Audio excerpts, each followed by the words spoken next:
ఈ యొక్క అఘోరాలు కానీ కొంతమంది వామాచార పూజలు చేసేవాళ్ళు కానీ వీళ్ళు ఏం చేస్తారంటే నగ్న పూజలు చేస్తారు, యోని పూజలని కొన్ని రకాలైన ముగ్గులు వేసి క్షుద్ర పూజలు చేస్తారు.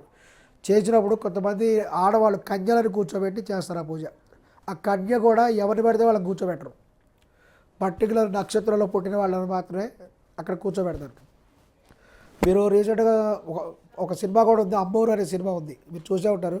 అందులో వీళ్ళని రామిరెడ్డి ఒక మంత్రపూజ చేస్తాడు, అందులో ఒక కన్యని కూర్చోబెడతాడు. పూజ చేస్తుంటే శ్మశానంలో ముగ్గులేసి కూర్చోబెడితే అప్పుడు సౌందర్యం వచ్చేసి ఆ పూజ జడగొడుతుంది. అప్పుడు అతను అంటాడు, అరే ఇంకొక కొన్ని నిమిషాలు ఉంటే నాకు శక్తులు వచ్చేవి, అవన్నీ పోగొట్టేసావు నువ్వు అని చెప్పేసి ఆ మీద కోపడతాడు. అది వాస్తవం యాక్చువల్గా. అటువంటి పూజలు ఉన్నాయి. ఇవేంటంటే అందరూ చేయలేరు, ఇవి కేవలము అందులో అత్యంత నైపుణ్యం ఉండే వాళ్ళే చేయగలుగుతారు. ఎందుకంటే అటువంటి పూజల్లో ఏమాత్రం తేడా వచ్చినా ఆ పూజ చేసి క్షుద్ర పూజ చేసిన వాడికి ఎఫెక్ట్ అవుతుంది. ఫస్ట్ అతను చనిపోతాడు రక్తం కక్కుని, అంత ప్రమాదం ఉంది. కాబట్టి అందరు చేయరు, అవి చాలా రేరు. కేరళలో ఉన్నాయి ఇప్పుడు కూడా అటువంటి విద్యలు.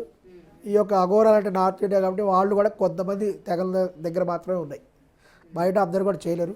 ఇక అఘోరాలు అనేటువంటి వాళ్ళు అసలు అటువంటి వాటికి అసలు రారు. ఇప్పుడు వర్షిణిని టార్గెట్ చేయడానికి కూడా అదే రీజనా? ఇతర అప్పుడే చూసాడో ఆ పర్టికులర్ నక్షత్రం, ఆమె చేతి రేఖలు ఇవన్నీ కూడా గమనించారు. అందుకే చేతి రేఖలు ఎవరికి పడితే వాళ్ళకి చూపించకూడదు. ఇది చాలామందికి కూడా తెలుసు. కొంతమంది బ్రాహ్మణులు, కొంతమంది ప్రత్యేకమైన జ్యోతిష శాస్త్రం నమ్మకం ఉన్న వాళ్ళకి మాత్రం చూపించాలి. కానీ ఎవడో మనకు పరిచయం లేనివాడు, రోడ్డు మీద పోయేవాడు ఎవరికి పడితే వాళ్ళు చేతి రేఖలు చూపించకూడదు. వాటిట్లో కూడా శాస్త్రం చదివే వాళ్ళు ఉంటారు. చేతి రేఖలు కొంతమంది శక్తి ఉన్న వాళ్ళకి తెలిసిపోతుంది మన నక్షత్రంలో పుట్టినారని. ఆ విధంగా వాళ్ళకు ఆకర్షితులు అవుతారు అనమాట. ఈ అమ్మాయిని కూడా పర్టికులర్గా అతను ఆకర్షితులయ్యాడు దాన్ని బట్టి. వీళ్ళు కూడా ఏంటంటే ఆమెను తన ఇంటికి కూడా ఆహ్వానించారు, ఇద్దరు కృతజ్ఞత వెళ్ళారు. వెళ్ళిన సందర్భంలో వాళ్ళ మధ్య కూడా వాళ్ళ ఇంట్లో కొన్ని రోజులు గడిపాడు అతను. గడపడం ద్వారా కూడా అతను ఈమె మనకు అనేక రకాలుగా కూడా సహాయపడుతుంది, ఉపయోగపడుతుంది అనేటువంటి ఆలోచన అతను వచ్చాడు. ఎందుకంటే ఈ అమ్మాయిని కూడా ఉపయోగించుకొని అన్ని రకాల పూజలు చేసుకోవచ్చు. ఈ యొక్క అతను చేసే నగ్న పూజలకైతే క్షుద్ర పూజలకైతేనేవి ఈ అమ్మాయి ఉపయోగపడుతుంది అనేటువంటి భావన అతనికి వచ్చింది. సో ఆ సందర్భంగా వాళ్ళతో కూర్చొని మాట్లాడుతుంటే వాళ్ళ తల్లిదండ్రులు ఉన్నారు. వర్షిని వాళ్ళ నాన్నేమో డ్రంకర్ అంట, వాళ్ళ అమ్మ ఉంది, బ్రదర్ ఉన్నాడు, వాళ్ళ పక్కింటి అతను ఒక అతను ఉంటాడు అంట సంతోష్. అతను బ్రదర్ కాదు, విష్ణు అతను ఆమె బ్రదర్ కాదు, అతను లవరేమో ఇప్పుడు అంటున్నారు చాలామంది. బ్రదర్ వేరు, లవర్ వేరు. పక్కింటి అతను లవర్, ఇతను బ్రదర్. వీళ్ళు మెల్లగా కూడా తమ ఆర్థిక పరిస్థితుల గురించి కూడా చెప్పారు. వెంటనే కూడా అఘోరి వాళ్ళకి ఒక ఐఫోన్ కొనిచ్చారు. వాళ్ళు కొనిచ్చారా? అఘోరి వర్షినికి కొనిచ్చాడు. వర్షినికి ఐఫోన్ గిఫ్ట్గా ఇచ్చాడు, అత్యంత కాస్ట్లీ ఫోన్. మరి అదేదో బేబీ సినిమాలో చెప్పినట్టు వీళ్ళు ఎందుకు యాక్సెప్టెన్స్ చేశారు? ఐఫోన్ ఇవ్వడంగా తీసుకోవడమేనా? ఎందుకు ఇస్తారు ఎవరైనా అంత కాస్ట్లీ ఐఫోన్? వీళ్ళు యాక్సెప్ట్ చేశారు. ఇంకా అబ్బాయి కాలేజీ ఫీజు కొంచెం ప్రాబ్లం ఉంది, సమస్యలో ఉన్నా చెప్తే కొన్ని లక్షల రూపాయలు వాళ్ళకి ఇచ్చారు. ఈ వర్షిని యొక్క అన్నయ్య కోట్లో కొన్ని లక్షల రూపాయలు డిమాండ్ చేశారు. ఇవన్నీ అఘోరి వాళ్ళకి డబ్బులు ఇచ్చారు. వీళ్ళు ఆర్థికంగా కూడా కొంత సహాయం పొందారు అతని ద్వారా. ఈ క్రమంలో వాళ్ళ ఇంట్లో ఉన్నటువంటి సందర్భంలో వాళ్ళిద్దరి మధ్య కూడా శారీరకంగా కూడా సంబంధం ఏర్పడింది. అంటే వర్షినికి అఘోరికి శారీరక సంబంధం వాళ్ళ ఇంట్లో ఏర్పడింది. ఇది కూడా వాస్తవం. ఈ విధమైన సంబంధం ఏర్పడిన తర్వాత ఇక అతను వాళ్ళు ఆ అమ్మాయి కావాలని వాళ్ళు కూడా కోరుకోవడం జరిగింది.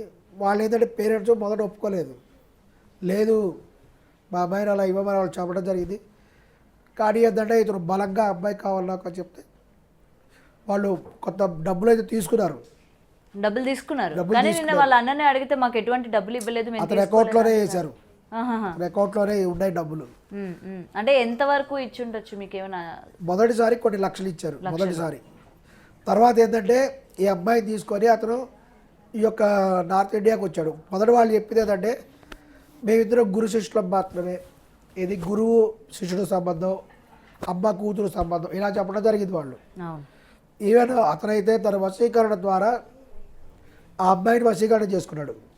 ఖచ్చితంగా వర్షిని మీద మంత్ర ప్రయోగం జరిగింది, వాస్తవం. వర్షిని మంత్ర ప్రయోగం చేశారు. కానీ వాళ్ళ తల్లిదండ్రులు ఏంటంటే వాళ్ళ అంగీకారం మీద వాళ్ళు వేరే పాయింట్ ఆఫ్ వ్యూలో వాళ్ళు చూస్తున్నారు. వాళ్ళు ఏంటంటే ఎన్కాషింగ్, వాళ్ళు ఖచ్చితంగా కూడా ఇతర ద్వారా ఆర్థిక లాభం పొందుతారు ఆలోచనలో వాళ్ళు ఉంటారు.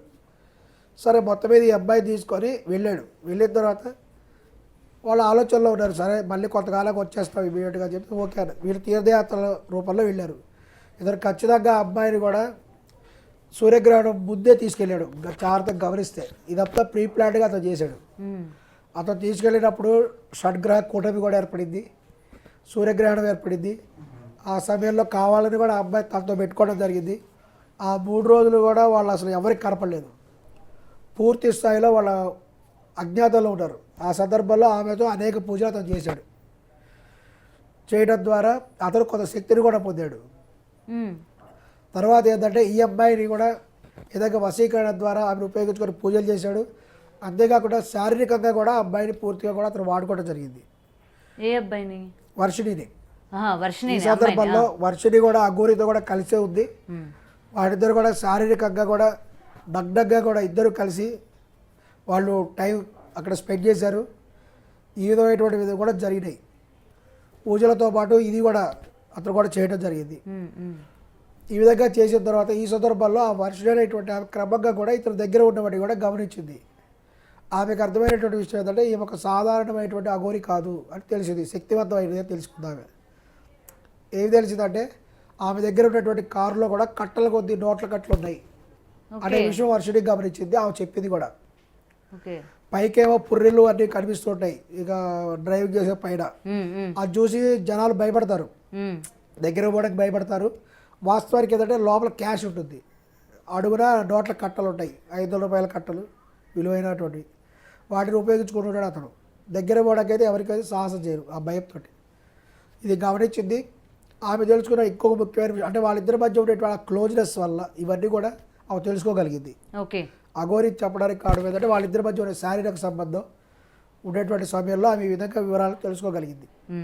ఆమెకు తెలిసిన విషయం ఏంటంటే ఈమె కొన్ని పూజలు కూడా మన తెలుగు రాష్ట్రాల్లో చేసింది. ఇంకా కూడా అనేక మంది భక్తులు ఆమెకు ఉన్నారనే విషయం ఆమె తెలుసుకుంది. ఈవెన్ సినిమా హీరో ప్రభాస్ గారు కూడా ఆమె దగ్గర పూజ చేయించుకున్నారు అని కూడా వినికిడి. ప్రభాస్ గారికి ఆరోగ్యం బాగాలేకపోతే ఆరోగ్యం మంచిగా ఉండాలని చెప్పే ఉద్దేశంతో అఘోరి దగ్గర పూజలు చేయించుకున్నారు. ఇవన్నీ కూడా వామాచారం ద్వారా కూడా జరుగుతాయి. అందుకోసమే ఆమెకు తగినటువంటి ఒక విల్లాని ఇచ్చారు. ప్రభాస్ వాళ్ళ ఇంటి దగ్గర ఆమెకు ఒక బినామీ పేరుతో ఒక ప్రాపర్టీ ఉంది అఘోరికి. అది ఆమె పేరు మీద లేదు. కానీ ఇవన్నీ కూడా ప్రూవ్ చేయండి, నోట్ మాట సరిపోదు కదా, ప్రూఫ్స్ ఉండాలి అని చెప్పి కూడా ఈరోజు శ్రీనివాస్ కూడా ప్రశ్నిస్తున్నాడు కదా. అది బినామీ పేరుతో ఉంది. ఇప్పుడు చెప్పలేదు అతను, ఇదివరకు చెప్పాడు. ఇప్పుడేమి తనకు లేదని కట్టించట్ల. పూర్వకాలము నా దగ్గర ఏమి లేవని ఫస్ట్ టైం వచ్చినప్పుడు చెప్పాడు. ఇప్పుడు మటుకు అతను చాలా పూజలు చేశాడు. రీసెంట్గా ఒకళ్ళు కంప్లైంట్ కూడా ఇవ్వడం జరిగింది, 10 లక్షలు తీసుకున్నాడు. అది వాస్తవానికి చేసిన పూజ. అది యోని పూజ చేశాడు అతను. యోని పూజ అనే ప్రత్యేకమైన పూజ ఉంటుంది. అతను ఏంటంటే అత్యంత శక్తివంతమైనటువంటి వ్యక్తి. ఆ పూజ చేయించుకునేది ఏంటంటే సాక్షాత్తు ఒక జడ్జి, ఒక సీనియర్ జడ్జి. అతను హైలీ ఎడ్యుకేటెడ్. సీనియర్ జడ్జి అంటేనే హైలీ ఎడ్యుకేటెడ్ ఉంటారు. ఎడ్యుకేటెడ్ ఉండి ఎంతో ఎక్స్పీరియన్స్ ఉన్న వాళ్ళు జడ్జిగా ఉంటారు. ఈ యొక్క సీనియర్ జడ్జి కూడా అతని దగ్గర పూజ చేయించుకొని 10 లక్షల రూపాయలు అమౌంట్ ఇచ్చాడంటే దక్షిణగా. మరి వీళ్ళందరూ ఎలా నమ్ముతున్నారు గురుగారు అసలు వీళ్ళని? ఖచ్చితంగా నమ్ముతారండి. ఎందుకంటే తను చేస్తున్న చేష్టలు కావచ్చు, అసలు ఏ విధంగా నమ్ముతున్నారు? చదువు లేని వాళ్ళు నమ్మలేదంటే ఒక అర్థం ఉంది. ఇంత చదువుకొని ఒక మంచి ప్రొఫెషనల్స్ ఉండి ఏ విధంగా నమ్ముతున్నారు? అసలు ఈ పూజలు దేనికి పనికొచ్చినవి అసలు? ఖచ్చితంగా అండి. ఇవి ఏంటంటే పూజలలో రకాలు ఉంటాయి. మన మామూలుగా రోజు గుడికి వెళ్ళి చేసుకునే పూజలు మామూలు పూజలు ఇవి.